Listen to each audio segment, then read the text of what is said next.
रामपूर नावाचं एक सुंदर खेडं होतं, ज्या सर्वत्र हिरवळ पसरलेली होती. लोक लहान घरात राहत होते, पण त्यांची मनं मात्र खूप मोठी होती. गावचे प्रमुख सुरेश हे दयाळू माणूस होते आणि आपल्या गावकऱ्यांची मनापासून काळजी घेत होते. त्यांच्या दृष्टीने त्यांच्या कुटुंबाची जागा नेहमी दुसरी आणि गाव पहिल्या क्रमांकावर होती. त्यांना आपलं गाव फार प्रिय होतं. त्यांना समय नावाचा मुलगा आणि लक्ष्मी नावाची मुलगी होती. समयचा एक जिवलग मित्र होता, जो त्याच्या बुद्धिमत्तेचं आणि वेगवेगळ्या परिस्थितींना सामोरं जाण्याच्या कौशल्याचं कौतुक करायचा. आणि त्या मित्राचं नाव होतं रघु. संपूर्ण गाव त्यांच्या मैत्रीचं कौतुक करायचं आणि त्यांना भाऊ म्हणायचं. काळ पाण्यासारखा पुढे सरकला. दोन्ही मित्रांचं लग्न झालं आणि ते आपल्या कुटुंबांसोबत स्थिर झाले. त्यांच्या पत्नींनी त्यांच्या मैत्रीला पाठिंबा दिल्यामुळे त्यांची मैत्री आणखी घट्ट झाली. समयच्या आईचं निधन झालं, तरीसुद्धा सुरेश यांनी आपल्या दुःखावर मात करून गावाची जबाबदारी निभावली. रघुची पत्नी सिया ही अतिशय सुखवस्तू आणि सुशील स्त्री होती. गावकऱ्यांनी तिला आदर्श पत्नी म्हणून गौरवलं होतं. तिच्या शहाणपणाचा आणि परिस्थिती हाताळण्याच्या पद्धतीचं सगळे कौतुक करायचे. रघु हा घरातला एकमेव कमावणारा होता. सिया ही सुशिक्षित होती. ती रघुचे हिशोब पाहायची आणि सासरच्या दबाव आणि नियमांच्या विरोधात जाऊन विवाह झाल्यानंतरही तिने आपलं मास्टर्सचं शिक्षण पूर्ण केलं. तिने कधीही शिक्षणाचा त्याग केला नाही. समयची पत्नी अभिरामी ही पैशांच्या मागे धावणारी स्त्री होती. तिला नात्यांना फारसं महत्त्व नव्हतं. तिचं लक्ष नेहमी पैसा कमावण्यावर असायचं. ती आपल्या आईच्या सांगण्यावर चालणारी होती. पण कधीकधी ती सियाचं म्हणणं ऐकायची आणि स्वतःला बदलण्याचा प्रयत्न करायची. त्यांचं आयुष्य तसं सुरळीत चालू होतं. पण एके दिवशी गावकऱ्यांमध्ये वाद निर्माण झाला. सुरेश यांनी सभा बोलावून हा वाद मिटवायचा निर्णय घेतला. आता सुरेश वयस्कर झाले होते आणि त्यांना वयानुसार त्रासही होत होते. सुरेश यांनी कार्यवाही सुरू करून गावकरी सुरीला आपली बाजू मांडायला सांगितलं. सर, मी रस्त्यात चाललो होतो आणि नरेशशी बोलत होतो. तेवढ्यात आम्ही रघुला पाहिलं आणि तो तुमच्या मुलासोबत किती जवळचा आहे याचं आम्ही कौतुक केलं. आपल्या गावात एका वर्षापासून राहणाऱ्या नरेशने मला विचारलं की तुम्ही तुमचं अधिकारपद रघुकडे द्याल की समयकडे. सुरीने वेदनेने सांगितलं. नरेश, तू असा प्रश्न का विचारलास? मनातलं साफ बोल. असे गावप्रमुख सुरेश यांनी विचारणा केली. सर, मला तसं वाटलं. तुमच्या मुलाला वंशपरंपरा पुढे नेण्यासाठी मुलगा नाही, म्हणून मला वाटलं की तुम्ही तुमच्या मुलासारख्या रघुलाही संधी द्याल. मग इतर गावकऱ्यांच्या घरातील कुणाला का संधी देऊ नये? नरेशने ठाम आवाजात विचारलं. त्याच्या प्रश्नांनी सुरेश हादरले आणि आयुष्यात पहिल्यांदाच त्यांनी आपलं डोकं खाली झुकवलं आणि मनोमन खचून गेले. त्यांनी एक दीर्घ श्वास घेतला आणि म्हणाले, तुम्ही वेगळ्या दृष्टिकोनातून का विचार करता? मला जर रघु माझ्या मुलापेक्षा अधिक पात्र वाटला तर मी त्याला ग्रामपंचायत प्रमुख बनण्याची संधी देण्यास तयार आहे. त्यांचं उत्तर ऐकून गावकऱ्यांनी शांतता साधली. नरेशलाही हा प्रतिसाद अपेक्षित नव्हता आणि तो काही क्षण गांगरला. त्याने त्यांना वाकून नमस्कार केला आणि म्हणाला, माफ करा सर, अशा प्रकारे प्रश्न विचारल्याबद्दल. माझा विचार मांडण्याची पद्धत चूक असू शकते, पण हेतू चुकीचा नव्हता. आशा आहे की तुम्ही आणि आपले गावकरी समजून घ्याल. सुरेश यांनी त्याच्याकडे पाहून हसत त्याच्या खांद्यावर थोपटलं. त्यांनी सभा संपवली आणि घरी गेले. अभिरामी मात्र या निर्णयाने असमाधानी होती आणि तिने त्यांच्याकडून स्पष्टीकरण मागितलं. सासरे बुवा, तुम्ही आज एक मोठी चूक केली आहे, जी पुढे कधीतरी तुम्हाला कळेल. तुम्ही पश्चाताप कराल. आज तुम्ही दाखवून दिलं की स्त्री पुरुष समान हक्क नाहीत. माझी मुलगी तुमच्या गादीवर बसून गावाची जबाबदारी का सांभाळू शकत नाही? ती तुमची नात आहे, पण तुम्ही तिच्याकडे दुर्लक्ष केलं. आम्हाला अशा गावात राहायचं नाही जिथे माझ्या नवऱ्याला किंमत नाही. तुम्ही त्याला फक्त मुलगी झाली म्हणून कमी लेखलं. आम्ही जातो आहोत आता. सोना बॅग भर, रागाने अभिरामी म्हणाली आणि आपल्या मुली सोनमला खोलीत घेऊन गेली. सोनमने मात्र हा निर्णय नाकारला आणि आजोबांसोबत त्यांच्या खोलीत राहू देण्यासाठी रडून विनवण्या करू लागली. समयने आपल्या वडिलांकडे येऊन सांगितलं, माफ करा बाबा, मी तिला थांबवू शकलो नाही. कुठेतरी मनाच्या कोपऱ्यात मी तसंच काहीचं जाणवलं. पहिल्यांदाच मला तुमचा विचार खटकला. समयने कसंबसं अभिरामीला घर सोडण्यापासून रोखलं, पण ती आपल्या मुलगी आणि आईशिवाय कुणाशी बोलली नाही. हळूहळू गोष्टी शांत व्हायला लागल्या होत्या. तेवढ्यात नरेशच्या मृत्यूची बातमी वीज कोसळल्यासारखी समय आणि त्याच्या कुटुंबाच्या डोक्यावर कोसळली. गावात अफवा पसरली की नरेशने राज्यकारभाराबद्दल प्रश्न विचारल्यामुळे समयनेच त्याचा खून केला आणि तेही सुरेश यांच्या सांगण्यावरून. काही गावकरी या अफवेवर ठाम विश्वास ठेवत होते, त्यामुळे नरेश यांना त्यांचा सामना करणं कठीण झालं. अखेरीस एका गावकऱ्याच्या तोंडून थेट हा आरोप ऐकून सुरेश यांना हृदयविकाराचा झटका आला. वडिलांचं निधन आणि नावलौकिक गमावल्यानंतर अभिरामीच्या दबावाखाली समयला गाव सोडण्यास मजबूर व्हावं लागलं. समयने आपलं अँसेंट्रल म्हणजेच वडिलोपार्जित घर विकलं आणि पत्नी अभिरामी आणि 7 वर्षांच्या मुलगी सोनमसह शहरात जाण्याची तयारी केली. जाताना त्याने आपल्या मित्र रघुला शुभेच्छा दिल्या आणि निघणार एवढ्यात रघुने त्याला मिठी मारली आणि कानात काहीतरी कुजबुजला. ते ऐकून समयच्या पायाखालची जमीन सरकली. तरी त्याने स्वतःला सावरत उत्तर दिलं, नशीब ठरवेल. रघु रडत होता, पण समयने हसतमुखाने कायमचं गाव सोडून दिलं. रघुला त्याची खूप उणीव भासू लागली. तो नैराश्यात गेला आणि त्याला औषधोपचार घ्यावे लागले. त्याचा 9 वर्षांचा मुलगा अक्षयच त्याचा आधार बनला आणि त्याला परत सामान्य जीवनाकडे घेऊन आला. वर्षानुवर्षे पुस्तकाच्या पानांसारखे पुढे सरकले. 18 वर्षांनंतर समयच्या घरी. Good morning dad. काय चाललंय? 25 वर्षांची झालेली त्याची मुलगी सोनम म्हणाली. ती उंच, सळपातळ आणि अतिशय सुंदर तरुणी बनली होती. तिच्या उपस्थितीने संपूर्ण घरात आनंद पसरायचा. तिचं उबदार हास्य इतरांनाही हसवायचं. ती हुशार आणि नैसर्गिक सुंदर मुलगी होती. तिने अभियांत्रिकीचं शिक्षण विशेष गुणांनी उत्तीर्ण केलं होतं. सोना, आज तुझी मुलाखत आहे ना? लवकर का नाही निघत? उशीर होईल तुला. लवकर तयार हो, अभिरामीने समयला नाश्ता वाढताना सांगितलं. अरे देवा, थँक्यू मॉम, आठवण करून दिल्याबद्दल. माझ्या लक्षातूनच गेलं होतं. काल रात्री मी छोट्याला तिचा प्रोजेक्ट पूर्ण करायला मदत करत होते. तिच्या प्रोजेक्टच्या सुधारांमध्ये मी इतकी गुंतले होते. मी निघते. बाय मॉम डॅड, म्हणत सोनमने आईला घट्ट मिठी मारली. तुझी ती लहान लाडकी पोरगी कुठे आहे? उठली की नाही अजून? की मी जाऊन उठवू?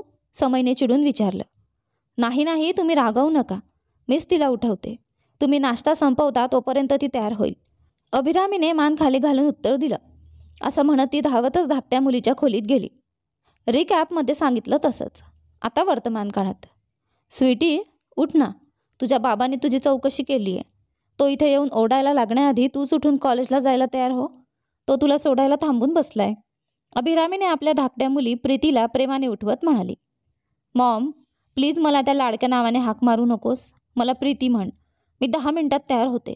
तुम्ही तोपर्यंत डॅडचा राग शांत करायचा प्रयत्न करा, म्हणत प्रीती बाथरूमकडे धावली. ठीक आहे, मी जाते, असं म्हणत अभिरामी रागात असलेल्या नवऱ्याकडे गेली. समय विचारात हरवून बसला होता तेव्हा अभिरामीने त्याच्या खांद्यावर हलकासा हात ठेवत विचारलं. ऐका ना, अजूनही त्या जुन्या गोष्टींचाच विचार करता आहात? चला ना, विसरून टाका. कित्येक वर्ष झाली तुम्ही मनापासून हसलाच नाहीत. सांगा ना मला, काय एवढं खिन्न आहात? सोडून दे. तुला हे काहीच समजणार नाही. तुझी धाकटी मुलगी तयार झाली का?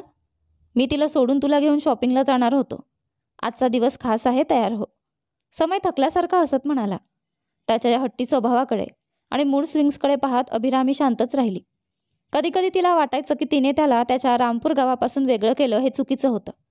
पण लगेच ती स्वतःला समजवायची की तिचा तो निर्णय त्यावेळी तिच्या मनाला हादरवणाऱ्या घटनांमुळेच झाला होता. देवा, तू अजूनही गावात राहिला असतास तर काय सहन केलं असतंस हे मी कल्पनाही करू शकत नाही. तुझा राग मी सहन करू शकते, पण तुला तुटलेलं पाहू शकत नाही, अभिरामी मनातच म्हणाली. येथून आपण वेळ थांबवून दृश्य बदलून जाऊया त्याच्या गावात रामपूरमध्ये, जिथे त्याचा जिवलग मित्र रघु आज ग्रामपंचायत प्रमुख आहे आणि गावाची कामं बघतोय. पण तोही भूतकाळात केलेल्या चुकांच्या ओझ्याखाली दबलेला आहे, ज्या चुका आता परत घेता येणार नाहीत. रघुची पत्नी, जी कधी गावात आदर्श म्हणून ओळखली जायची, तिने आपलं संपूर्ण आयुष्य साधेपणाने पण पुण्यकर्मांनी सजवलं होतं. ती बरीच देणगी द्यायची, दानशूर होती. ती गावच्या मंदिराची निश्वत झाली. त्याचा मुलगा अक्षय आता शहरात राहतोय आणि आपल्या करिअरमध्ये मोठं यश मिळवण्याचा ध्यास घेतलाय. रघुचा सर्व आनंद त्याच्यातच होतं. रोज तो त्याला फोन करून विचारायचा, काय रे, कसा आहेस? माझं स्वप्न पूर्ण करण्यासाठी प्रयत्न करतोयस ना? माफ कर रे, तुला एवढा भार दिला मी. तेव्हा त्याचा मुलगा प्रेमाने उत्तर द्यायचा, तुमचं स्वप्न म्हणजे माझं स्वप्न बाबा. काम चालू आहे, थोडा वेळ द्या. सोनमच्या इंटरव्ह्यूच्या ठिकाणी. हाय, मी सोनम. मी या कंपनीच्या HR सोबतच्या फायनल राऊंड इंटरव्ह्यूसाठी आले आहे. कृपया सांगाल का त्या कुठे आहेत? उत्सुकता आणि घाबरटपणाचं मिश्रण असलेल्या भावनेने सोनमने विचारलं. या बाजूने मॅडम, माझ्यासोबत या, ज्युनियर असोसिएट राणी म्हणाली आणि HRच्या रूमकडे घेऊन गेली. मिस समीरा, सोनम आले आहेत. मी त्यांना आत पाठवू का? फाईल्स हातात घेऊन राणीने विचारलं. थोड्याच वेळात. हो डिअर, पाठव. फाईल्स मी पाहिले आहेत आणि हे अक्षतला फॉरवर्ड कर. या मिस सोनम, कृपया बसा, समीरा म्हणाली. तर तुमचं ॲकॅडमिक रेकॉर्ड खूप छान आहे. ठीक आहे, तर या जॉबकडून तुमच्या काय अपेक्षा आहेत? समीरा सोनमच्या डोळ्यात डोळे घालून तिच्या इच्छाशक्तीचा अंदाज घेत विचारत होती. मला आणि या कंपनीला ओळख मिळायला हवी. शिकण्याच्या आणि कौशल्य विकसित करण्याच्या संधी हव्यात, ज्यामुळे आपल्या संस्थेची प्रगती होईल. सोनमने आत्मविश्वासाने उत्तर दिलं. समीरा निर्णय सांगणार एवढ्यात तिला एक कॉल आला, ज्यामध्ये सोनमला संधी देऊन सिलेक्ट करण्यास सांगितलं गेलं. समीरा नकार देऊ शकली नाही आणि म्हणाली, तुम्हाला आज दिवसाच्या अखेरीस आमच्याकडून मेल येईल. भेटून आनंद झाला. सोनम खूप आनंदी झाली. तिने त्यांचे आभार मानले आणि घरी निघाली. वाटेत तिने केक आणि काही गोडधोड घेतलं, कारण चांगली बातमी लवकरच येणार हे तिला विश्वासाने वाटत होतं. घरी पोहोचता तिने पाहिलं की नोकर चाकर घर सजवत होते. हे घर सजवलं जात आहे का? सोनमने प्रवेश करताच विचारलं. तिची आई पुढे येत म्हणाली, ज्योतिषानुसार तुला शोभणारा मुलगा शोधला आहे. आज ते लोक येत आहेत. आवाजातल्या हळूवार स्वरात तिने ते सांगितलं. मॉम, तुम्ही मला सकाळी सांगू शकला नाही का? डॅडनेही काहीच सांगितलं नाही. सोनम रागाने ओरडली. माझी सोना, ही एक फक्त प्रस्तावना आहे. तुझ्या आवडीनिवडीशिवाय आम्ही तुला कुणाशी लग्न लावणार नाही. रिलॅक्स. तिचे वडील समय कपाळावर आठ्या घेऊन म्हणाले. लग्न हा मोठा निर्णय आहे बाबा. मी आत्ताच ते पाऊल उचलू शकत नाही. मी माझ्या करिअरसाठी प्रयत्न करते. लग्न माझ्या प्रगतीत अडथळा ठरू नये असं मला वाटतं. मी शिकले आहे, पदवी मिळवली आहे स्वतंत्र होण्यासाठी. प्लीज समजा मला, सोनमने दुःखाने सांगितलं. मी समजू शकतो, पण तूही माझा ताण आणि काळजी समजून घे. तुझं लग्नासाठी वय योग्य झालंय आणि आम्ही तुला आत्ताच त्या मुलाशी लग्न लावायला भाग पाडत नाही आहोत. त्यालाही तुझी आवड व्हायला हवी ना. लग्न ठरवायला किमान 6 महिने लागतात. ते आपल्या हातात नाही. तुला योग्य वर शोधायला वेळ लागतो. त्यामुळे तुला एक पूर्ण वर्ष आहे निर्णय घेण्यासाठी. आत्ता तरी तयार हो. आणि हो, तुझ्या हातातली बॅग कोणासाठी आहे?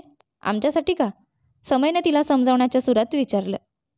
काही खास नाही, माझ्याच आहेत, असं म्हणत सोनम जड अंतकरणाने आपल्या खोलीत निघून गेली आणि दरवाजा जोरात आपटून घेतला. आम्ही तिला या वयात लग्न का लावतोय हे तिला आपल्या वयात आल्यावर समजेल.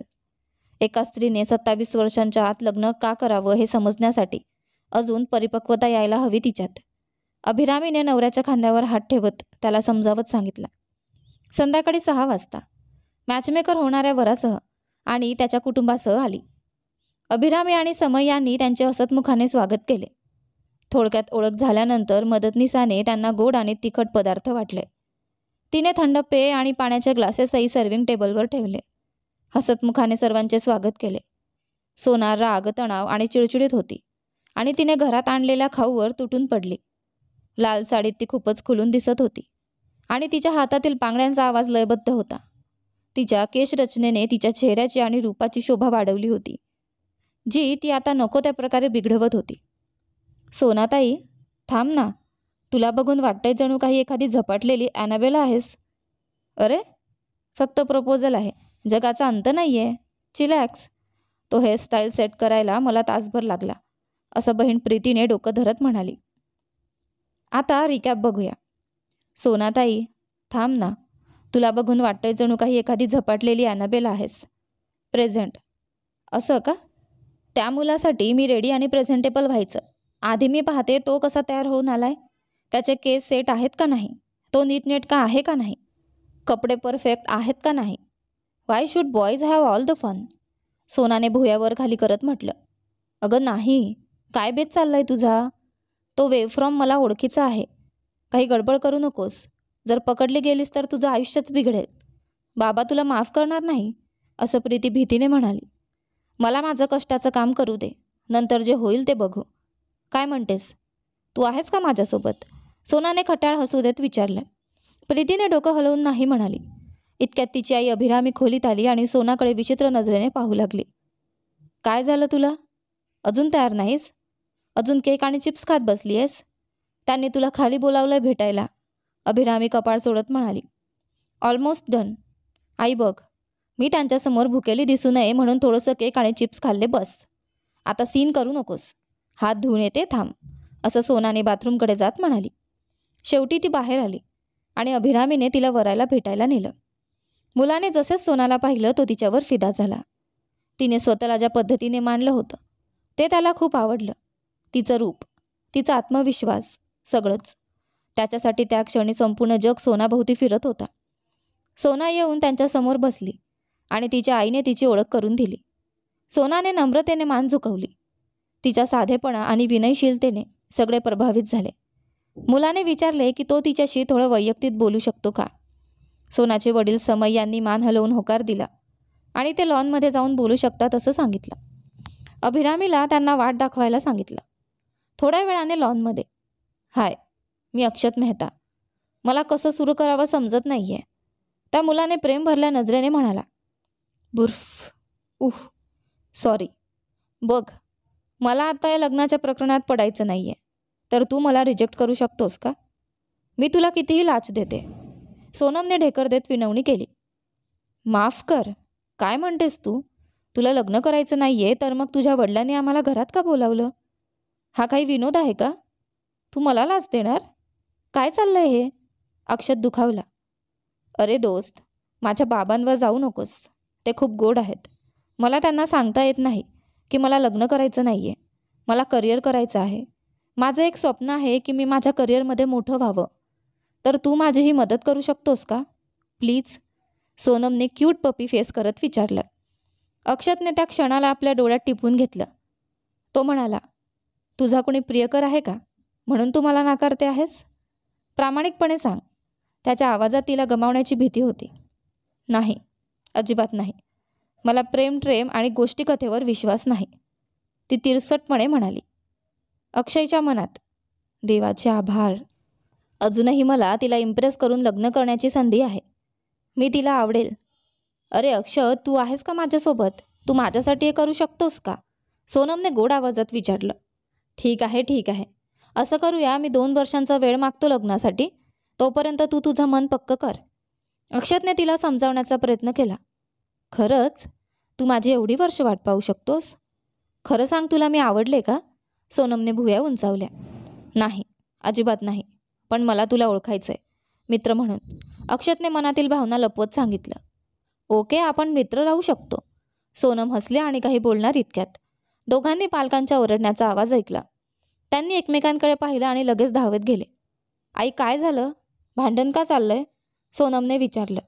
अक्षतने आपल्या वडिलांना आणि समय यांच्यात उभं राहून शांत करण्याचा प्रयत्न केला.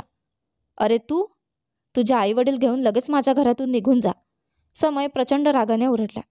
सर, काही प्रॉब्लेम असेल तर आपण शांतपणे सोडवूया. कृपया शांत व्हा, अक्षत आदराने म्हणाला. पण समय काही ऐकायलाच तयार नव्हता. Get out from my home, तो पुन्हा ओरडला. अक्षतच्या वडिलांचा राग चढला. तू खून करणार आहेस. तुला बोलायचा अधिकार नाही. आम्ही जातो. तुमचं घर घाणेरडं आहे, जिथे आम्ही पाय देणार नाही. बस, खूप बोललात तुम्ही. माझ्या बाबांना कोण समजता तुम्ही? लगेच तुम्ही जा इथून निघून. तुम्हाला बोलायची तमीज नाही आहे आणि आमच्यावर भुंकत आहात. सोनमने पूर्ण घडामोडी न समजता ओरडली आणि मदतनीसाला त्यांना बाहेर दाखवायला सांगितले. अक्षत सहन करू शकला नाही. तोही ओरडला. आम्ही आंधळे नाही. आम्हाला रस्ता माहीत आहे. पुन्हा तोंड दाखवू नकोस. जर पाहिलंस तर समज तुझ्या वाईट वेळेची सुरुवात झाली आहे. तुम्हाला कॉमन सेन्स नाही आहे आणि काय झालंय ते समजून घेण्याचाही प्रयत्न केला नाही. तो आपल्या आईवडिलांसह निघून गेला. सोनम धक्का बसून आपल्या खोलीत गेली. कोणीतरी बाबांना खून करणारा म्हटलं, पण का?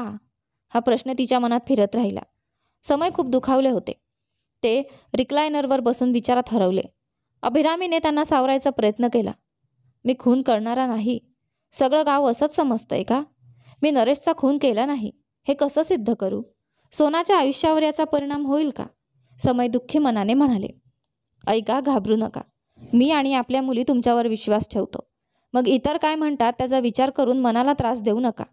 आत्ता तरी सोनासाठी प्रपोजल्स बघणं थांबवूया. मला वाटतं आपण थोडा वेळ घ्यायला हवा. मी बॅकग्राऊंड चेक करून घेते, जेणेकरून आजच प्रकरण पुन्हा गाजणार नाही. मुली काय विचार करतायत याचा विचार तुम्ही करू नका. मी त्यांना सांभाळते. चला आता जेवायला या. मी सोनाला आणि प्रीतीलाही बोलावते. अभिरामीच्या डोळ्यात पाणी होतं. तिने दोघींना बोलावलं. सगळ्यांनी जेवण केलं, पण पोटासाठी. मन मात्र विचारांनी व्यापलेलं होतं. रिकॅप. तिने सोनम आणि प्रीतीला हाक मारली. सगळ्या कुटुंबाने पोटभर जेवण केलं, पण प्रत्येकाच्या मनात वेगवेगळ्या विचारांचं रणकंदन सुरू होता आणि सर्व शांत बसले होते. प्रेझेंट. रात्री आपापल्या खोलीत ब्लँकेटमध्ये गुंडाळून झोपायला जाताना सोनमला तिच्या इंटरव्ह्यूची आठवण झाली. तिने लॅपटॉप उघडून मेल तपासला. You are selected. An on-board training process will begin from tomorrow. Please be in the office at sharp 9 a.m. Please find the enclosed details. हे वाचताच सोनमच्या डोळ्यात आनंदाश्रू आणि ताऱ्यांसारखे चमकले. ती उड्या मारतच आईवडिलांच्या खोलीत गेली आणि त्यांना उठवलं. डॅड, मला ऑफर लेटर आलंय. मी उद्यापासून ऑफिसला जाणार आहे, असं म्हणत तिने समयला घट्ट मिठी मारली. आत्तापर्यंत भूतकाळाच्या आठवणींनी खचलेले समय हे ऐकताच फुलून गेले. कॉंग्रॅच्युलेशन्स माझ्या मुली. उद्या तुझ्यासाठी मोठा दिवस आहे. All the best. करिअरमध्ये चमकत राहा, समय आनंदाने म्हणाला. कॉंग्रॅट सोनू. लव्ह यू माझी गोजीरवाणी. आयुष्यात अजून भरभराट करत राहा, अभिरामीनेही प्रेमाने मिठी मारत म्हणाली. ओके, आता शांतपणे झोपूया सगळे. Sweetest dreams. Bye, good night, असं म्हणत सोनम तिच्या खोलीत परतली. खोलीत प्रीती घोरत झोपली होती. तिला उठवू नये असं वाटून सोनमने विचार केला. सकाळी सांगते. हसत मूग डोळ्यात उत्साह आणि हृदयात आनंद घेऊन सोनम हळूहळू स्वप्नांच्या दुनियेत शिरली.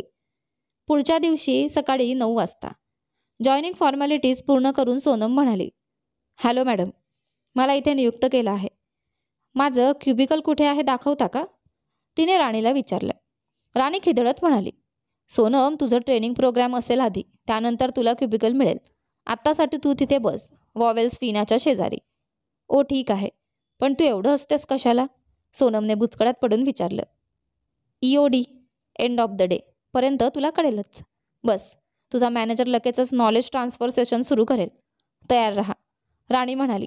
सोनमने हसून धन्यवाद दिला आणि नवीन दिवस सकारात्मकतेने सुरू केला.